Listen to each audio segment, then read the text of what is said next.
हिंदी कहानी आशीर्वाद का रहस्य। बहुत समय पहले की बात है। हिमालय की गोद में बसे एक छोटे से गांव का नाम था देवकुंड। यह गांव हरे भरे जंगलों और चमकती नदियों से घिरा हुआ था। गांव के लोग सरल, मेहनती और ईश्वर भक्त थे। गांव में एक बुजुर्ग साधु रहते थे, जिनका नाम सब बाबा त्रिलोचन से जानते थे। उनका जीवन बहुत साधारण था। वे नदी किनारे एक छोटी सी कुटिया में रहते थे, लोगों को आशीर्वाद देते और जरूरतमंदों की मदद करते। संघर्ष की शुरुआत। गांव के पास एक जंगल था, जिसमें एक व्यापारी ने अपनी नजर गड़ा रखी थी। वह चाहता था कि उस जंगल के सारे पेड़ काटकर शहर ले जाए और वहां से खूब पैसा कमाए।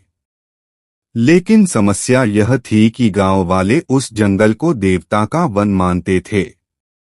उनका विश्वास था कि जंगल की रक्षा करने से ही उनका जीवन सुरक्षित है।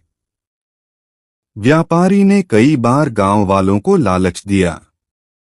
मैं तुम्हें ढेर सारा सोना दूंगा, बस यह जंगल मुझे बेच दो। लेकिन गांव वाले नहीं माने। व्यापारी की चाल। एक रात व्यापारी ने अपने आदमियों को भेजा और जंगल के बड़े बड़े पेड़ों को काटना शुरू कर दिया। यह देखकर गांव वाले घबरा गए। वे बाबा त्रिलोचन के पास पहुंचे और बोले, बाबा हमें बचाइए। व्यापारी हमारी आस्था तोड़ रहा है। बाबा त्रिलोचन ने शांत स्वर में कहा, धैर्य रखो, सच्चाई की जीत निश्चित है।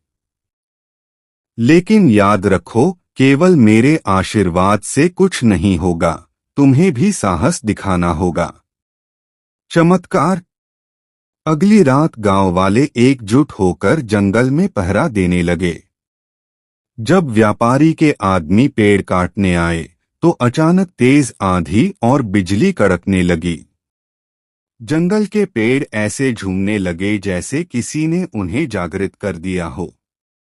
एक बड़ा पेड़ गिरते गिरते सीधा व्यापारी के सामने आकर रुक गया। व्यापारी डर के मारे कांप उठा।